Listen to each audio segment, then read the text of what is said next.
News, आवाज महाराष्ट्राचा। आखाती युद्धाच्या पार्श्वभूमीवर वाढती महागाई, कच्च्या तेलाचे दर आणि रुपयाची घसरण यामुळे देशासमोर आर्थिक आव्हाने उभी राहिलेली आहेत। अशा परिस्थितीत पंतप्रधान नरेंद्र मोदी यांनी नागरिकांना पेट्रोल, डिझेल, सोने, चांदी, खाद्यतेल वापरामध्ये संयम राखण्याचे आवाहन हे राष्ट्रीय जबाबदारीचे प्रतीक असल्याचं मत कामगार नेते यशवंत भोसले यांनी व्यक्त केले आहे। पिंपरी येथे झालेल्या पत्रकार परिषदेत बोलताना त्यांनी सांगितले की इंधन दरवाढीचा सर्वाधिक फटका कामगार, शेतकरी, मध्यमवर्गीय कुटुंब आणि लघु उद्योगांना बसतो। त्यामुळे नागरिकांनी अनावश्यक खर्च टाळून स्थानिक उत्पादनांना प्राधान्य द्यावे। तसेच केंद्र सरकारने इंधनावरील कर कमी करून कामगार आणि शेतकऱ्यांना दिलासा देण्यासाठी ठोस उपाययोजना कराव्यात, अशी मागणी त्यांनी केली आहे। 15 ते 20 मिनिटांमध्ये आपली प्रेस संपणार आहे, त्यामुळे जास्त वेळ मी आपल्या सगळ्यांचा महत्त्वपूर्ण घेणार नाही।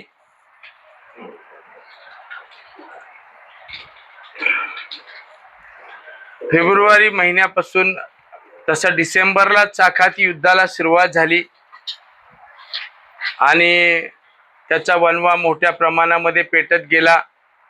त्याचे परिणाम पेट्रोल, डिझेल, सोने, चांदी आणि जे गुड्स आपण आयात करतो त्या सर्वांवर त्याचे मोठे परिणाम झाले। मध्यंतरीच्या युद्धाच्या कालखंडात, त्या कालावधीमध्येच आपण शांतता रॅली काढली होती। राष्ट्रीय श्रमिक आघाडीच्या वतीनं आवाहन केलं होतं की युद्ध थांबावं। खरं तर हे युद्ध जे छेडलं जातं त्याच्यामध्ये कुठला जातीय तणाव निर्माण करणं वगैरे काही नाही, तर अमेरिकेचं आर्थिक धोरण या मागे लपलेला आहे असा आमचा त्या ठिकाणी आरोप आहे।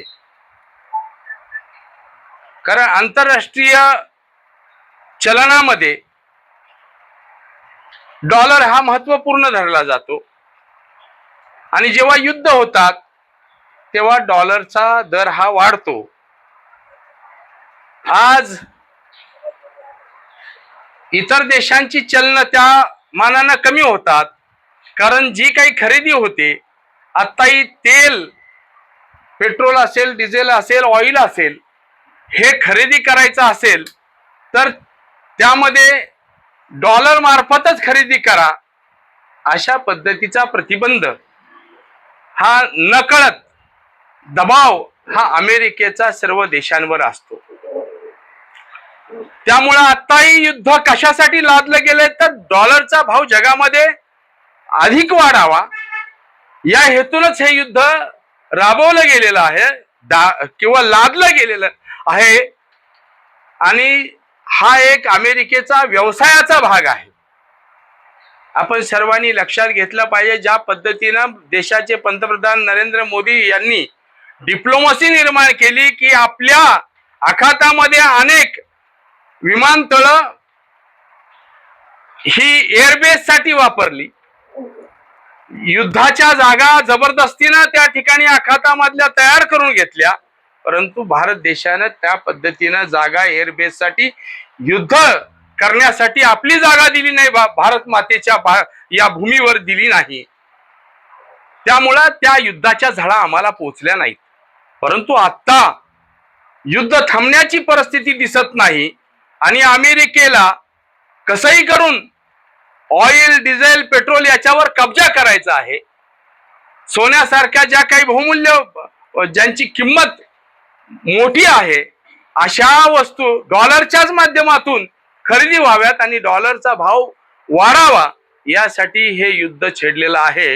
हे लक्षात येऊन भारतानं पहिल्यांदा तर सगळ्यात महत्वाचं डिप्लोमसी करून या देशावरती युद्धाची झळ लागून दिली नाही, परंतु अमेरिकेला जे साध्य करायचं होतं इराकमधून, इराणमधून, ते काही साध्य होत नाही।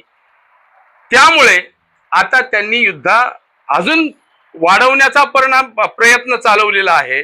या अनुषंगानं उद्या युद्ध सुरू झालं की डॉलरची भाव वाढतायत, हे लक्षात आल्यामुळेच देशाचे पंतप्रधान नरेंद्रभाई मोदी यांनी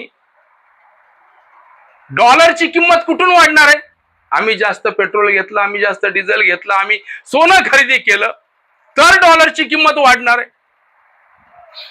अमेरिका अजून त्याच पद्धतीने बॉसिंग करणार. त्यासाठी पंतप्रधानांनी आवाहन केलं, 1 वर्ष हे काही खरेदी करू नका. नकळत अमेरिकेचं बॉसिंग आमच्यावर चालून दिलं नाही. युद्धामध्ये आम्ही एअरबेस त्यांना दिल्या नाहीत.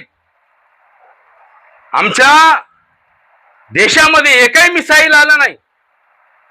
उलट इराणने जे आमचे भारतीय अडकले होते इराणमध्ये, दुबईमध्ये, आखातामध्ये, त्यांना सुखरूप या ठिकाणी पाठवलं आपल्या देशामध्ये युद्धाच्या कालखंडामध्ये.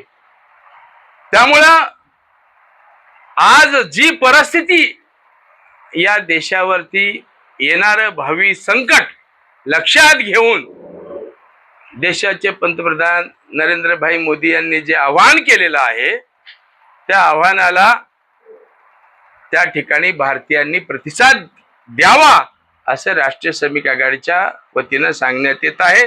1 वर्ष आम्हाला जर हे युद्ध जिंकायचं असेल आणि अमेरिका सारखा देश हा दादागिरी करून डॉलरचा भाव वाढावा याकरता हे युद्ध छेडत असेल आणि मानवतेला धक्का पोचवत असेल, लहान लहान मुलांच्या जीवन सुद्धा उद्ध्वस्त करत असेल बॉम्ब टाकून, तर त्यांचं हे मनोरथ कुठंतरी खच्ची करणं हे सगळ्या जगातल्या नागरिकांचं, जगातल्या देशातल्या प्रमुख लोकांचं परम कर्तव्य आहे. त्यामुळं नरेंद्र मोदी साहेबांनी जे काही आवाहन केलेलं आहे ते देशाच्या हितासाठी आहे. हे एक राष्ट्रीय जबाबदारीचे प्रतीक आहे असं आमचं मत आहे. बंधू आणि भगिनीनो, आज ज्या पद्धतीनं देशावरती जर हे युद्ध लादलं गेलं किंवा सगळ्या जगामध्ये, तर त्याचे भयानक परिणाम होतील. म्हणून हे युद्ध लादू नये याच करता आता पंतप्रधानांनी हे आव्हान केलेलं आहे की जर आत्ता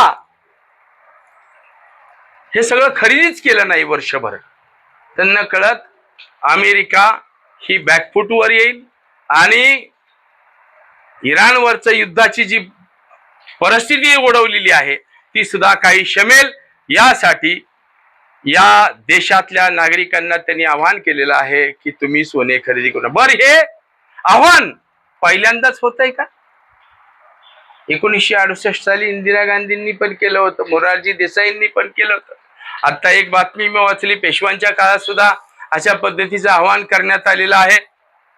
जेव्हा जेव्हा परकीय चलनाचा दर वाढावा म्हणून युद्ध देशावर, जगावर लादलं जातं, तेव्हा तेव्हा तेव्हा त्या राजकीय नेत्यांनी, सत्ताधीशांनी अशी आव्हानं केलेली आहेत. त्यामुळं देशाच्या हितासाठी आणि चांगलं आहे, घरामध्ये सुद्धा आपल्या आपण कांदा कधी कधी व्यापारी वाढवतात भाव त्याचा, त्यावेळेस 15 रुपये किलोवर जातो, कधी 1 रुपये किलोवर येतो. आपण घरचे काय सांगतो, कुटुंब प्रमुख काय म्हणतो, रोज 3 कांदे खाता, आता 1च कांद्यावरती भाजी करा. आणि तसंच कुटुंब प्रमुख म्हणून नरेंद्र मोदी साहेबांनी जे आवाहन केलेलं आहे त्या आव्हानाला संपूर्ण देशवासियांनी प्रतिसाद द्यावा. या ठिकाणी यासाठीच एक श्रमिकांचा नेता, शेतकऱ्यांचा नेता म्हणून जेव्हा जेव्हा देश संकटात येईल तेव्हा तेव्हा फक्त विरोधाचीच भूमिका घ्यावी असं न करता देशाच्या हितासाठी या समाजाने भूमिका घ्याव्या. याच्यामध्ये सोनं नाही घातलं किंवा घेतलं नाही तर काय जीवावरती खूप मोठं बेतणार नाही किंवा त्याचे काही परिणाम खूप दूरगामी होतील असं नाही. परंतु आम्ही खरेदी तरी सुद्धा केलं तर उद्या आखातामधलं युद्ध थांबणार नाही, राक्षसाचं तोंड आणखीन वाचणार आहे आणि डॉलरचा दर वाढवण्यासाठी हे युद्ध तो थांबवणार नाही. यासाठी हे कुठेतरी प्रतिबंध नकळत घालण्यात आले आहेत असं माझं मत आहे.